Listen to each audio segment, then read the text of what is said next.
এই একতা না হওয়ার কারণে কারণ এর মধ্যে আপনার 90% ফুরফুরা পীর সাহেবদেরও দোষ আছে। আজকে দেখছি প্রত্যেকটা সমাজ ব্যবস্থায় এবং যতগুলো সব জ্ঞানীগুণী বুদ্ধিজীবীরা আছে তারা একজোট হয়েছে।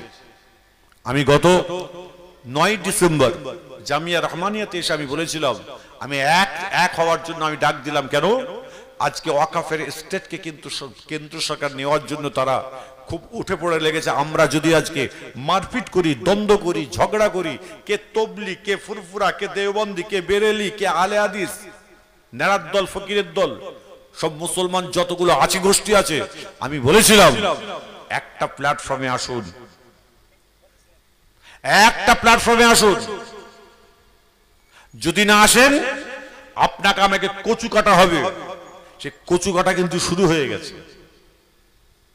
অনেকে ভাবছেন আরে কি আছে, কোনো ব্যাপার নয়, কোনো অসুবিধা নেই। শুনে রেখে দিন, আপনার আমার মসজিদ এবং আপনার আমার যেরকম ওয়াকাফের এস্টেট নিয়েছে, আপনার জমিগুলোকে নিতে কিন্তু সময় লাগবে না, ওটা সময় লাগবে না। আমরা এখানে বসবাস করি, হিন্দু, মুসলমান, জৈন, খ্রিস্টান, বৌদ্ধ, নাসাই। আমি সকল ধর্মকে, আমি কারো ধর্মের উপর আমি আঘাত আনতে চাই না, কিন্তু বিজেপি যেটা করে, বিজেপি আপনার কি বলে, এরা ধর্ম নয়, এরা ধর্মের সুশ্রুতি দিয়ে মানুষকে আজকে জ্বালানো শুরু করে দিয়েছে। ওরই জন্য বিজেপিকে কোনোদিন মেনে নিতে পারি না, সে যেই হোক না কেন। তারই জন্য বলবো নিজেরা সংযম হন, এখনো সময় আছে। মারপিট নয়, দ্বন্দ্ব নয়। ও ফুরফুরা, আমি তবলিগ, না না হবে না, আমরা একসাথে নয়। ওরে পাগল, একসাথে যদি না হও, একটা প্ল্যাটফর্মে যদি না দাঁড়াও, আমাকে জবাই করবে, আপনি হাসবেন, আপনাকে গুলি মারবে, আমি হাসবো, লাভটা কি আছে বেঁচে? ওর থেকে আপনার কি বলে, যদি বলেন যে আমরা দ্বন্দ্ব করব, ঝগড়া করব, এখনো পর্যন্ত যদি মনে মনে ভাবেন, তাহলে উকুন মারা ওষুধ খেয়ে ঘরে মরে পড়ে থাকেন। আমার কথাটাগুলো আপনাদের একটু খারাপ লাগবে, বাজে লাগবে, কিন্তু বাস্তবে সেটাই কিন্তু আজকে ঘটছে। আমরা সবসময় আল্লাহ পাক কোরআনের মধ্যে বলেই দিয়েছে, বিসমিল্লাহির রহমানির রহিম, ওয়াতাসিমু বিহাবলিল্লাহি জামিয়া ওয়ালা তাফারাকু, তোমরা এক হও। আমরা দ্বিধা দ্বন্দ্বের মধ্যে শেষ করলাম। সে আপনি মনে মনে ভাববেন না যে হুজুর ফুরফুরা হুজুর, তো শুনে রেখে দিন, এর সঙ্গে এই একতা না হওয়ার কারণে কারণ এর মধ্যে আপনার 90% ফুরফুরা পীর সাহেবদেরও দোষ আছে। আমি সামনে বলি, আমি কারো পিছনে গিবত গেল্লা করি না। এখনো বলছে যে ওর সঙ্গে জলসা করা ঠিক না। ওরে খেপা, তোমার কি হয়েছে? তোমার ঈমান আছে? হ্যাঁ, আর সারা বাংলা নয়, সারা ইন্ডিয়ার মানুষের মাথার মধ্যে একটা বজ্রঘাত ফেলে দিয়েছে যে ওয়াকাফের স্টেট আজকে এক আপনার কেউ নিতে পারছি না, আমরা ছিনিয়ে নিচ্ছে। আর আপনি বলছেন তবলিগ দেওবন্দি ওরা ওরাদের মধ্যে থাকো আর আমরা আমাদের মধ্যে থাকি। ওরে একেবারে আজকে দেওবন্দিদের সঙ্গে তবলিগদের সঙ্গে আমার ডিফাইডেশন কিসের? কিয়াম, সালাম, আখিরি জোহর, হাত তুলে দোয়া আছে না, এইগুলোই তো। হাত তুলে দোয়া, আজানের পরে হাত তুলে দোয়া, আখিরি জোহর, আর কি কিয়াম সালাম। কিয়াম সালামটা মুস্তাহাসান জায়েজ, করলে সওয়াব আছে, না করলে কোনো গুনাহ নেই, না করলে কোনো গুনাহ নেই। আপনার আখিরি জোহর, আমরা যারা এখানে হাজির আছি, আমাদের যদি কেউ যদি মক্কা শরীফ, মদিনা শরীফে থাকেন, আপনাকে সেখানে আখিরি জোহর নামাজ আদায় করতে হবে না। ইমাম হুজুরদের কিছু মতনৈক্য আছে। আমরা হানাফি মাযহাবের মানুষ, তারই এমন সময় ইজমা এবং কিয়াস করে আলেম ওলামারা তারা ঠিক করে দিয়েছেন যে আমরা ভারতবর্ষে যেখানেই বসবাস করি না কেন, যেখানেই থাকি না কেন, যেখানেই যাই না কেন, আখিরি জোহরের নামাজটা আদায় করলে আমাদের জোহরের নামাজটা আল্লাহ পাক কবুল করবেন। আরেকবার যদি বলেন সুবহানাল্লাহ। জুম্মার নামাজের পর আখিরি জোহর, এগুলোকে মাথায় রাখতে হবে। তাদের নিয়ত ছিল এটাই। আজকে আপনার আমার, আপনি আমি ভাবছি আমার ওয়াকাফের স্ট্রিট চলে গেল, চায়ের দোকানে বসে 4-5 দিন হলো আপনারা খুব আলোচনা করছেন, অনেক সময় গবেষণা করছেন, কিন্তু গবেষণার পূর্বে আপনি কি একবার চিন্তা করেছেন আপনার গ্রামে যতগুলো মানুষ আপনারা বসবাস করেন, 5 ওয়াক্তের নামাজে মসজিদে আসেন কতজন? কারোর সমালোচনা করার আগে প্রথম আমাকে পর্যালোচনা করতে হবে। পর্যালোচনাটা কি? যে আমি কতটুকু ভালো। আমি যাকে খারাপ বলবো তা আমি কতটুকু ভালো। আপনি কতবার মসজিদে এসেছেন? 5 ওয়াক্তের মধ্যে ক ওয়াক্ত মসজিদে আসছেন? আপনি বলুন হুজুর কাজের মানুষ, কর্মের মানুষ। অবশ্যই যেই টাইমটা পাচ্ছেন ওই টাইমে কি আপনি মসজিদে আসছেন? আপনাকে যদি প্রশ্ন করি নামাজ পড়েন, বলে হুজুর জুম্মায় পড়ি। নামাজ পড়েন, বলে হুজুর গরিব মানুষ খেটে খেতে হয়, মাঠে ঘাটে থাকি। আরে মাঠে ঘাটে থাকবেন তো ঠিক আছে, আপনি তো কাজ কারবার করছেন, ব্যবসা করছেন পয়সার জন্য। আর খোদাকে যদি সেজদা করতেন, আল্লাহর কাছে যদি আমরা সত্যিকারের যদি অরিজিনালি আল্লাহর কাছে চাওয়ার মতো চাইতাম, আল্লাহ পাক পরওয়ারদিগার বেনিয়াজ আপনার আমার ওয়াকফের এস্টেটকে আল্লাহ পাকে হেফাজত করবেন। আরেকবার যদি বলা যায় না সুবহানাল্লাহ। কিন্তু আমরা আজকে নিজেরা কিন্তু আজকে বিভ্রান্তির মধ্যে পড়েছি। আমার কথাটা শুনে আপনাকে খারাপ লাগে প্রথম, কিন্তু আপনি নিজে চিন্তা করে দেখুন আপনি কতটুকু ভালো। তারপরে চিন্তা করে দেখুন আপনার সন্তানটা কতটুকু ভালো। আপনার ছেলে যদি ভালো হয়, আপনার ফ্যামিলি যদি ভালো হয়, আলহামদুলিল্লাহ, আল্লাহ পাক আপনাকে হেফাজত করবেন। কিন্তু এখন যে অবস্থা হয়ে গেছে, এখন আপনি আমি মারা যাওয়ার পরে কবরস্থানে যে কবর যে দেওয়া হবে, সকালবেলা রাত্রে যদি কোনো ব্যক্তি মারা যায়, সকালবেলায় উঠে যে গ্রামের মানুষ আমরা কবরস্থানে গিয়ে পরিষ্কার করি, কবর খনন করি, এই বেলা 2টোই জানাজা বলে দাও, বেলা 10টায় জানাজা বলে দাও, আর ক্ষমতা নেই। আপনি যে আপনার গ্রামের কবরেতে আপনি কবরস্থ হবেন, আপনার কোনো সিকিউরিটি নেই, সব শেষ করে দিয়েছি, আমরা হাত কেটে দিয়েছি। আপনি বলুন হুজুর ভাইজান আপনি কি কথা বলছেন, আমার হাত কেটে? হ্যাঁ, 1 নম্বর আমরা বেনামাজি। 2 নম্বর, আজ থেকে 2 বছর 5 বছর আগে পিছিয়ে যান, আপনার কাছে আমার কাছে সরকারের তরফ থেকে লোক এসেছে, মুরব্বী মানুষগুলোকে বলছে বাবা ভালো আছেন বাবু? বলে হ্যাঁ। আপনার বাড়িতে আসলাম, সেও হাসি মুখে আসছে, বলছে আপনার মুরগি কটা? এরকম হিসাব নিত না, গিয়ে এসে লেখালেখি হতো না। আপনার হাঁস কটা? বাবু আপনার ঘর পাকা না কাঁচা? হ্যাঁ রে আমার তো কাঁচা ছিল বাবু, আমার ছেলে মাশাআল্লাহ বাইরে থাকে, টাকা পাঠায়, এই 2 তালাটা মাত্র করলাম। আমাদের তো অহংকার আছে। এই মাত্র 1 বছর হলো বাবু আমি এই 2 তালাটা করেছি। ও আপনাকে ফুলাচ্ছে, ফুলিয়ে বলছে মাশাআল্লাহ মাশাআল্লাহ 2 তালা করে ফেলেছেন। চাচা বাবু আপনি আমার বাবার মতো আপনার বয়স, কাকু একটা কথা বলবো, আপনার 2 চাকা না 4 চাকা আছে? বলে আরে আমার 4টে ছেলে 4 চাকা। বাহ খুব ভালো, সত্যি আপনি বাপের মতো বাপ, আপনি যোগ্যতাপূর্ণ বাপ। আপনাকে যত ফুলাচ্ছে বলছে বাবু 4 চাকা আছে নাকি? হ্যাঁ আমার ছেলে বোম্বে থাকে, দিল্লি থাকে, গুজরাটে থাকে, সৌদি থাকে, টাকা পাঠিয়েছে, এই 2 মাস আগে আরেকটা 4 চাকা কিনেছি। বলে বাবা খুব ভালো খুব ভালো। ওইগুলোকে যখন নিয়ে যেত আপনি বলছেন আমার কাছে এসে নিয়ে গেল, কি বলি বলেন তো? আপনার বিবেক, আপনার বুদ্ধিকে দিয়ে আপনি চিন্তা করে দেখুন আজকে আমরা কোন জায়গা থেকে শেষ হয়েছি, আর আপনাকে আমাকে শেষ করা হয়েছে কোন জায়গা থেকে, সেটাকে ভাবুন।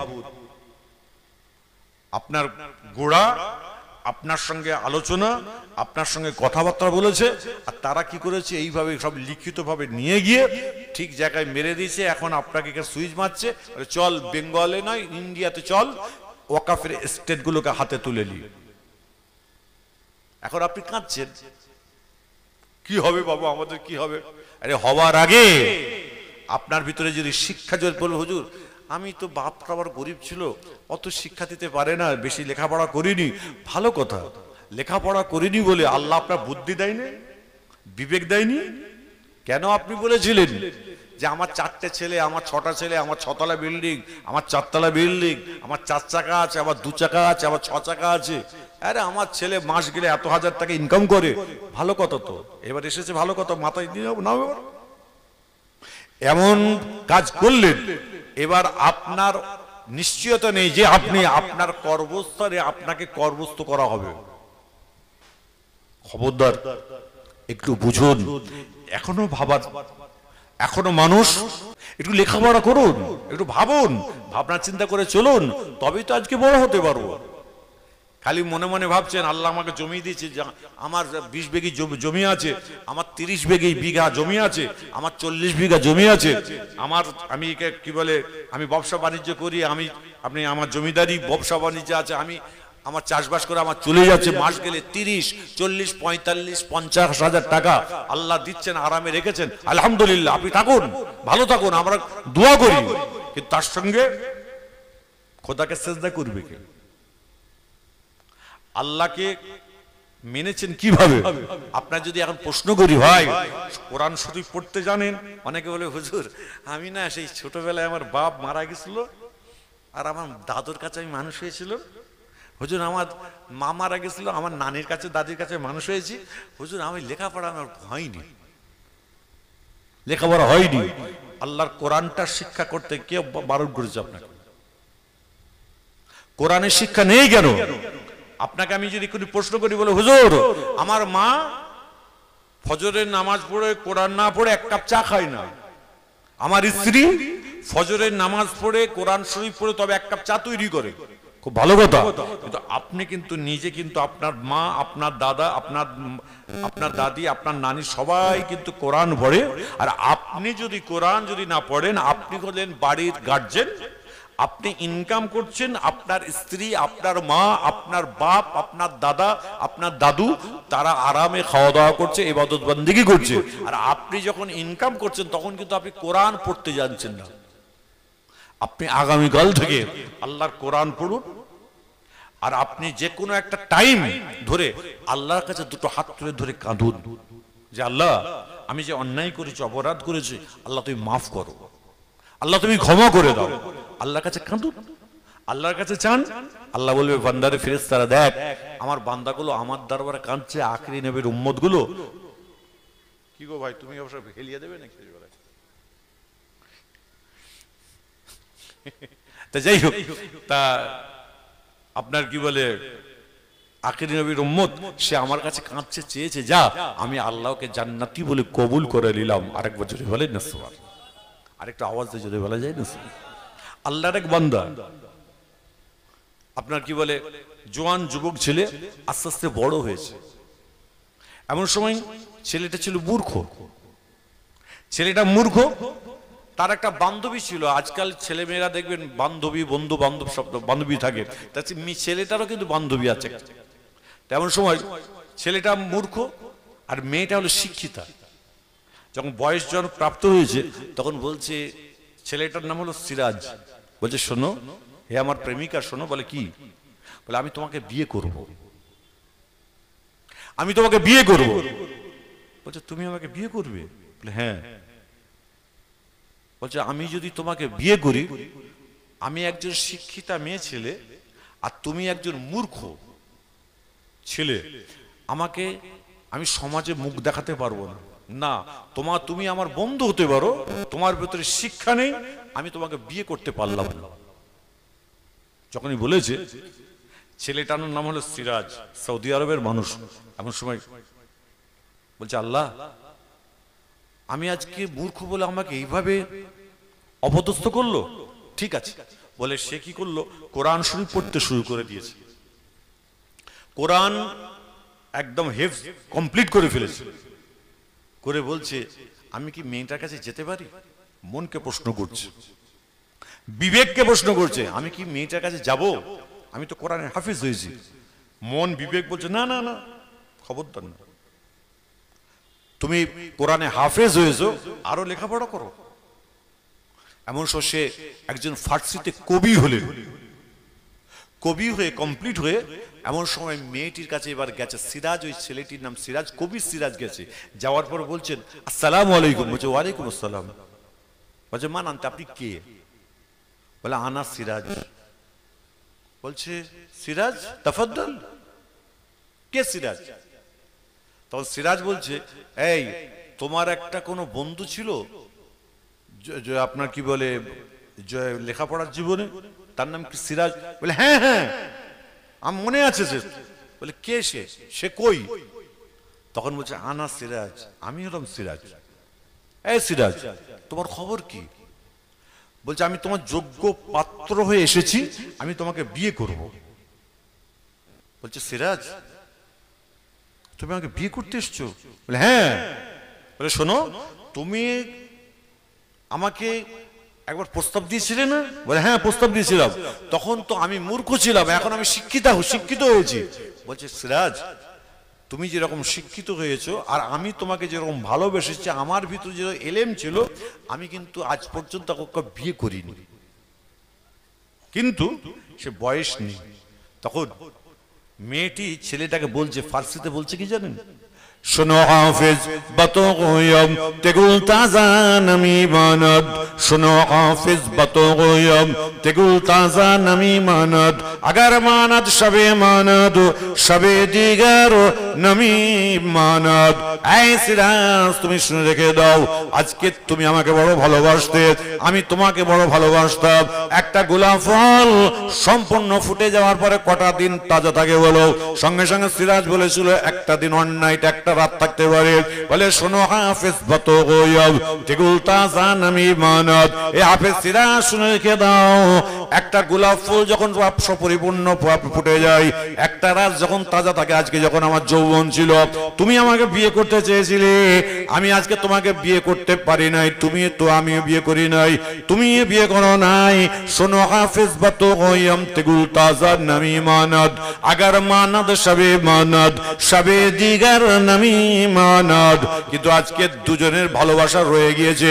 এই সিরাজ আজকে তোমাকে আমি একটা ছোট্ট কথা বলে যাই, তোমার আমার বিয়েটা, তোমার আমার মহব্বতটা, ভালোবাসাটা জমা আল্লাহ পাকের দরবারে জমা থেকে যাক। কাল কিয়ামতের দিনে আসর মহামাঠের পরে আমার আল্লাহ পাক আমাদের দুজনকে যেন একসঙ্গে হয়ে চলার তৌফিকটুকু দান করে দেয়। সবাই জোরে জোরে বলেন সুবহানাল্লাহ। আরেকটু জোরে বলা যায় না? বলছে এই সিরাজ তুমি আমাকে ভালোবাসতে, আমি তোমাকে ভালোবাসতাম, কিন্তু বিয়ে করতে পারলাম না। সিরাজ তোমার আমার মহব্বত, তোমার আমার ভালোবাসাটা জমা থাক, কাল কিয়ামতের দিনের পরে আল্লাহ পাক যেন আমাদের দুজনকে এক করে দেয়। আরেকবার জোরে বলা যাবে না সুবহানাল্লাহ? আজকে বলুন, একজন কবি যদি এই কথা যদি বলতে পারে, অশিক্ষিত শিক্ষা অর্জন করে যদি এই কথা বলতে পারে, আজকে আপনি আমি, আপনার আমার সন্তান, আপনার আমার মন অন্তরকে প্রশ্ন করে দেখুন কতটুকু আপনি ভালো আছেন, কতটুকু আপনি ভালো আছেন। টাকা থাকলে ভালো থাকা যায় না, পয়সা থাকলে ভালো থাকা যায় না, জমি থাকলে আপনার কি বলে ভালো থাকা যায় না। যারা কোটিপতি তাদেরও কিন্তু টেনশন আছে, আচ্ছা না নেই বাপ? এই জোরে বলো, একটু আওয়াজ দিয়ে বলবেন বাপ। যারা কোটিপতি তাদের টেনশন আছে না নেই? এই জোরে বলে আছে। গরিবের টেনশন আছে, আছে না? যে যেরকম কোয়ালিটির মানুষ আল্লাহ পাক সেরকম সবাইকে টেনশন দিয়ে রেখেছেন। আল্লাহ বলছে বান্দা তুই আমাকে সেজদা করবি, তুই আমাকে চাইবি, আমার কাছে চাইবি, আমি আল্লাহ তোকে মাফ করে দেব। আরেকবার যদি বলেন না। আপনি বলেন হুজুর এই বয়স হয়ে গেছে, এখন কি আল্লাহ আমাকে মাফ করবেন? হ্যাঁ অবশ্যই। দেখবেন আপনার আমার কাছে কোনো জন ফকির আসে, ফকির এসে কি করে জানেন?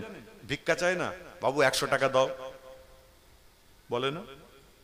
অনেক আছে না এরকম, 100 টাকা দাও। আমরা কি বলি, এই 10 টাকা 20 টাকা হয় না, আবার 100 টাকা। এখন কিন্তু 2 টাকা 5 টাকা 10 টাকা কেউ যদি আপনি ফকিরকে দেন, ওই ফকির কিন্তু আপনাকে আরো 10 টাকা দিয়ে বলবে চা খেয়ে ঘরে যা। ও ফকির কিন্তু আপনার থেকে আমার থেকে বড় লোক। কিন্তু তেমন সময় আপনি আপনার কাছে চেয়েছে 100 টাকা দাও, আপনি কি যা বেরো যা, আপনি তাকে তাড়িয়ে দিয়েছেন। দ্বিতীয় দিন এসেছে, এসে বলছে বাবু 100 টাকা দাও, আপনি তাড়িয়ে দিলেন। তৃতীয় দিন তাড়িয়ে দিয়েছেন, চতুর্থ দিন তাড়িয়ে দিলেন, পঞ্চম দিন তাড়িয়ে দিলেন, ষষ্ঠ দিন তাড়িয়ে দিলেন। সপ্তম দিনের মাথায় যখন এসেছে বলছে, এই কি খবরে তোর? বলে, বাবু আমাকে 100 টাকা দাও। তখন পকেট থেকে 200 টাকার নোট আছে না, এখন আছে না, এখন 200 টাকার নোট আছে না, ওই 200 টাকার নোট বার করে বলে, এই যা নিয়ে যা। বলে, বাবু আমার কাছে তো 100 টাকা খুচরো নেই, আমার কাছে 100 টাকা তো খুচরো নেই। তখন ওই লোকটি কি বলে, এই তুই 200 টাকাই নিয়ে যা, আমি এতেই খুশি, তোকে আমি খুশি করে দিলাম। আল্লাহ বলছে, বান্দা তুমি আমার কাছে চাইবে, আমার কাছে কাঁদবে, 1 দিন 2 দিন 3 দিন 5 দিন 6 দিন 7 দিন 8 দিন 10 দিন কাঁদবে। ওই কান্নার মধ্যে এবং সেজদায় গিয়ে আল্লাহ পাকের দরবারে যদি আমার দরবারে কাঁদতে পারো, চাইতে পারো, তো আমি 7 দিনের 1 দিন তোমার জীবনের জিন্দেগির সমস্ত গুনাহগুলো মাফ করে দিয়ে, মাসুম করে তোমাকে আমি আল্লাহ জান্নাতি বলে কবুল করে নেব। আরেকবার যদি বলেন না, কিন্তু সেই দিনটা কবে আপনি জানতে পারবেন না, আল্লাহু আলাম, আল্লাহ পাক সেটা বেশি জানেন। তা আল্লাহর উপরে ভরসা রেখে আমরা যদি হাঁটতে চলতে পারি, আল্লাহ বলছে, বান্দা আমি তোমাদের ঘরে জান্নাতি বলে কবুল করে নেব। আরেকবার যদি বলেন না, সুবহানাল্লাহ।